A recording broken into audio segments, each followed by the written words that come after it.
Welcome to the Regen Room. Today I'm speaking with Ray Milidoni, and I'm going to do a little bit of a different introduction for Ray because we were just having a bit of a yarn before this, before we started recording, and we were talking about the story of how Ray and I have come into each other's lives and how supportive Ray has been over the last 6 months to a year with all the stuff that I was doing with the bike ride and then now into Regen Room.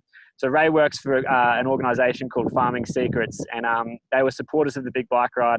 And then I've started to build a relationship with Ray through that, which has then blossomed into this into a longer relationship through Regen Room. He's been being really supportive and helpful, and came through the pilot program of Activated Human and was just super supportive through that as well. So I'm really stoked to be here having a chat with Ray. Awesome. Thanks, Josh. I'm so proud to be an activated human and gone through your journey as well and seeing it all unfold. It's definitely been a joyful experience, to say the least. Yeah, cool. You've just got out of lockdown as well. And I know, how's that for you? Yeah, it's been really interesting to navigate.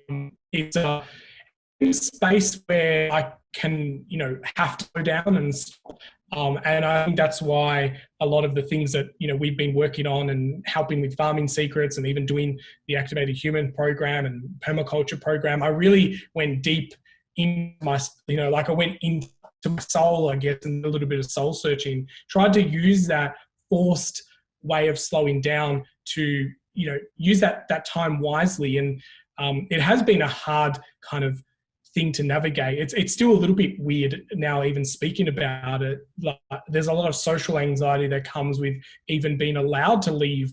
I still think people, all right, this 25-kilometer radius has changed, but people still go, well, what do I do? Where do I go? Who can I see? And there's still a lot of confusion. It's kind of like, the boundary's been up for so long that we've almost become a bit comfortable with where we're at, and now that ring of steel, as they refer to it, is gone, and yet people still don't know how to cross over it. Wow, that's wild. And what comes up for me around that is like how you can adapt to your environment as a human. That's a pretty interesting way to look at it, and whether that's good or bad in this case, it's you've obviously adapted, which is interesting. Yeah, it's definitely been pushing the limits, but there was a point where uncomfortable became normal. And it's like, okay, well, this is now just the new normal that we know. And I live in a very small space in an apartment in just on the outside of the city in Melbourne. And so, I'm in a building with lots of people. I'm glad that I've got a view and I can look out, and like that sense of space can be a bit of a delusion sometimes or dissolved, but hanging out with people on Zoom and feeling connected. I just had a really good chat with someone on a Zoom, and it's like we've never met in person, but we feel like we know each other so well because we've been hanging out so much on Zoom and in different virtual spaces. And you do get a good glimpse into someone's life these days through Zoom. It's not the same as a hug, but even you and I, we've become really good friends, and we've spoken about a lot of different projects, and yet we've never physically met either.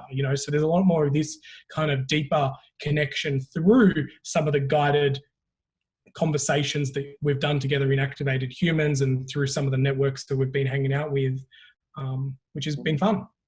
Yeah, but you weren't always in the city. You left for a little while, didn't you? You were for some reason inspired to go and buy a farm and go and live the farm life. Can you tell us a little bit about what inspired you to do that? Yeah, I think, I guess this was, 5 or 6 years ago now, definitely 6 now with COVID wiping 2020 out. But 6 years ago, there was just this urge to get some access to land and just live a little bit more sustainably, get a bit more connected with the food growing process. And so the opportunity arose to purchase 40 acres in the Macedon Ranges. And it was a real interesting journey. I think a lot was learned. We realized that we probably bit off more than what we could chew, to say the least. And I think that's a common thing when I talk to a lot of farmers, is that it can be quite challenging having land. And it wasn't a commercial farm. It was basically a hobby farm. So very expensive hobby farm. And there was a lot of new things. One of the lessons that I definitely learned having the farm was this sense of delayed gratification, because I always grew up in the tech business startup hustle environment. And so I was always used to be like coding and solving problems. But then when you grow a plant from a seed, you can't fast track that. And so you then have to let nature do what nature does best and just go its course. You know, and some of the trees that we were planting, they were like 30, 40-year plans, you know. So it definitely made me realize that not everything has an instant quick fix, you know, solution, and that delayed gratifications and patience is definitely something that I needed to learn through that experience, that my world of online business and marketing never really taught me that, because you ask and you get in the online world, you know. Yeah, it's very much different when you've got your hands in the soil. Yeah. And, you know, the environmental elements, you know, you might plant something and then a frost comes and it just completely wipes the plant out. And you're like, oh my God, like, you know, you're just realizing that there's a lot of elements working in this ecosystem. But, you know, that journey also led me closer to just, you know, meeting Helen and Hugo as well. So having that farm, Helen and Hugo kind of came into the world, and they're from Farming Secrets, and that conversation bloomed from having access to the land and having that land farming, you know, overlap and something in common. And so, you know, that kind of completely changed my business world and what I focused on, and that led me down the Farming Secrets business model and becoming a lot more involved in growing their business, which is now, you know, our business, and we're in partnership together to educate more farmers around regenerative agriculture. So the farm really was a starting point then for a big shift for you, by the sounds of it. Yeah, it was a lot of different, it was a lot of uncharted, kind of just trust the process. You know, I sometimes look back and reflect and I think, how did that even all happen? You know, we're just like, there really is this kind of element of just being in the right place at the right time, and you know, everything lining up in that situation. And so, yeah, the farm was a point in time that I can easily refer to and say a lot of things changed when that came into my life. We have sold it since then, so it's no longer a project that I'm actively involved in, but definitely a huge learning curve, and change a lot of the way that I see things and my connection to, you know, food and even community. You know, we tried to share the land as much as we could with different people. We had people building tiny houses. We had others adjusting their stock on the property. So we were learning through other people's business ventures. That's awesome. And for those that don't know, Helen and Hugo, they're the owners of Farming Secrets, and they've been doing that for how many years? Well, they've been in the farming and like the ag space for over 25 years. And their story is a little bit of like having the ag store, selling chemicals to farmers, and then one day having that realization that, why are we putting chemicals when Mother Nature can do this naturally? And then transitioning into an online education company that teaches farmers and assists farmers through a community of like-minded individuals, and that support group of people going from a chemical-based farming system to a non-chemical farming. And when they started the business of Farming Secrets, say about 13 years ago, the word regenerative agriculture didn't exist. It was natural farming, it was chemical-free farming, and they had a lot of negative you know, pressures, people not really resonating with that and calling that movement a little bit too woo-woo or hippie or crazy, and they stuck at it. And now we're at that point in time where most people are kind of going, we want to be a regenerative farmer, and they're labeling themselves a regenerative farmer that values their soil health and the nutrition of the food that they grow. Yeah, it's an awesome story. I can't wait to talk to them on the Regen Room soon. But just back to the, you know, the hands in the soil and things that you learn on the farm. I was just mulching before this call, just because I like to throw a bit of random work like that in my day because I can. But anyway, I had this insight when I was mulching, and I was just so grateful to be moving a bit of mulch onto a garden bed, because what it gives you is this sense of contribution, and, you know, like you're helping something grow, you're supporting the growth of the plants that are around it. And, you know, that you don't get that feeling everywhere. And I know that that's something that you really, you know, value as well, as being able to contribute and help where you can. Has it always been like that for you? Have you always been kind of that kind of service-driven guy?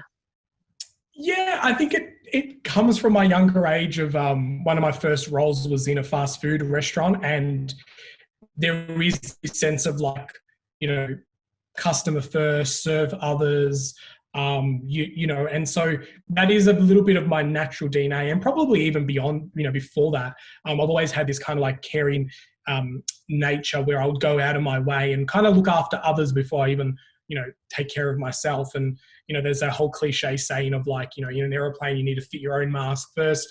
I definitely was one of those people that gave more than what I gave myself. And so I do find myself in times where my cup is a little bit empty and I need to like slow down and just invest in myself a bit. So yeah, my nature's always been to be very contribution driven and give more than what I take. And the farm definitely did give me a lot of those experiences as well, because you were planting trees that you knew generations to come would benefit from, and building fences and things that would outlive our time on the planet. So it definitely gives you that forward thinking of how do we set this up for the long term, not just for the quick win. And just having that ability to like learn things as you needed it. Like I never knew how to build a fence or how to weld something, and when I needed to learn it, I was resourceful enough to kind of just chuck on YouTube and watch a video, and learn it just in time.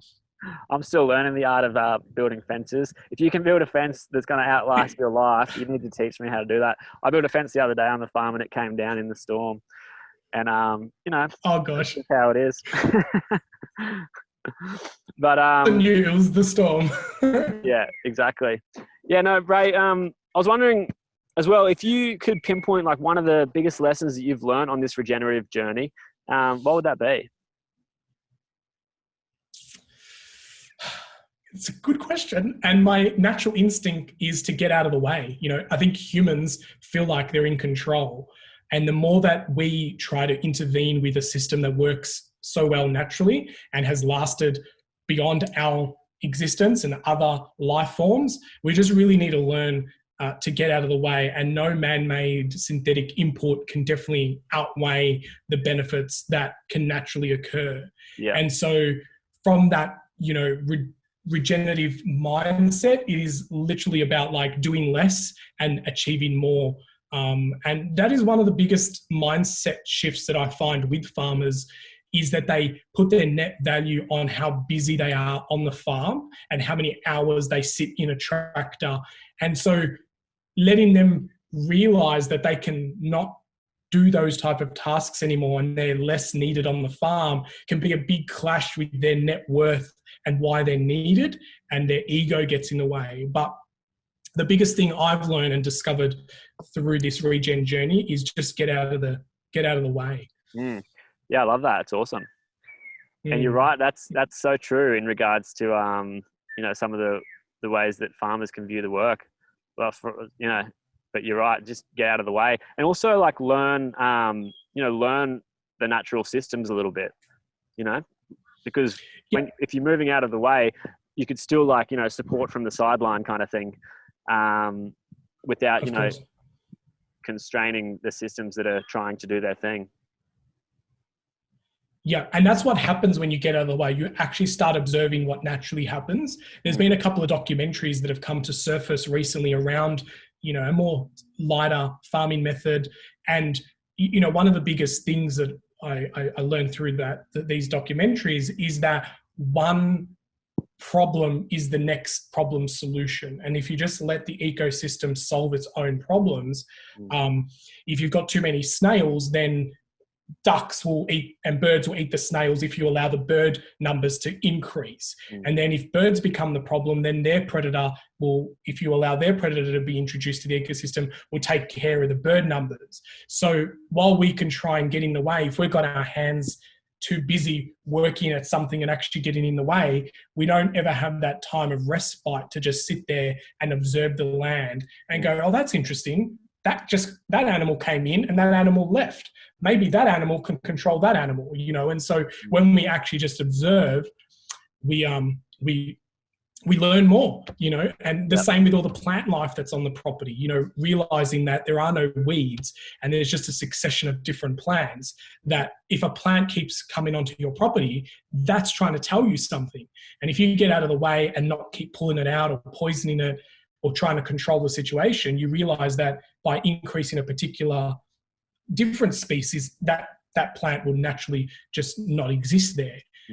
And that's kind of been a really, you know, beautiful lesson out of like getting out of the way and just observing and watching and having thinking time, and more solutions get done that way. Yeah. Yeah. Nice. That's a stellar answer. And then that actually, like, flowing into the next question, which is another big one. It's, if you had a message for, you know, all people at the moment, what would that message be? The pandemic has, you know, really made us slow down. And I think people really need to just stop and appreciate what is actually meaningful for us at the moment. You know, like, we've been given this rare opportunity to work more from home, spend more time with family. We've had to deal with being, you know, more socially distanced from everyone, and just really sitting with what that feels like and deciding whether we want to go back to the world we used to know, because we are at a unique point where we can change the way that we've always done things. And we can do that by, you know, voting with our wallet if we have to, I guess, you know, buying produce directly from farmers, meeting our farmers. Like, all farmers that I've met want to talk about their process and how they do things. And so why are we not, you know, making farmers feel like rock stars by meeting them and going on farm tours and knowing exactly how our food is produced? My biggest thing is just, you know, letting people realize that lots of chemicals are making their way into our food system, and it is poisoning us slowly. And because we can't see it happening quickly, we really need to detox our food system, and make our farmers know that we want clean food and fiber. And I love the fact that there are so many people questioning where the food's coming from, and farmers realizing that there is a demand for really good, naturally grown food. And this is even beyond organic certification. This is, you know, building land is regenerating itself. It's actually making itself better each season, and drawing down carbon and, you know, reversing potentially climate change as well. So yeah, you're so right. Like, that, one of the biggest things for me from being on the farm is realizing just how, you know, not necessarily healthy the fruit and veg is in Coles and Woolies. You know, lots of people go to Coles and Woolies to buy their fruit and veg, and I don't think lots of people realize that it's just mostly full of chemicals. And it's when you only realize that when you come out here and you see, like, you know, that we're not using chemicals out here, but we're growing on a smaller scale. And to what's happening with, Coles and Woolies and all that, they're just growing on scale and definitely just using bulk chemicals on the food. So it's like, you know, eating fruit and veg is not actually that great if you're just eating that kind of stuff. But anyway, that's a whole nother. And that's one of the biggest things that people say, or when they eat food that's grown in high nutritional soil, the flavor is just different. And you eat less as well. You become more full because the food is nourishing and has lots of nutrition naturally. And so we start actually eating less, but feeling more fulfilled and full, and not having to eat as often as well. So, you know, some people question whether naturally grown food costs more, but if you're eating less, it costs you the same. Yeah, awesome. Well, thanks heaps, Ray. It was so good to have you in the regen room, and always have a good time talking to you. So cheers, mate. Awesome. I just really want to say that I enjoyed the Activated Humans program tremendously. It made me realize, you know, how disconnected I was, even though I was someone who took a lot of interest in being connected. And, you know, it's very hard to pollute our planet when you feel connected to it at a spiritual level. So kudos to you for putting such a great program together. Thanks, man. Yeah, you had a pretty good experience during lockdown with that, didn't you? I did. I definitely felt like it was like a blessing in disguise, you know. Yeah. No, I'm glad. I'm really glad that that you got to have that experience, man. Sweet. Awesome. Excellent. Thanks, everyone. Thanks, Ray. Cheers, mate.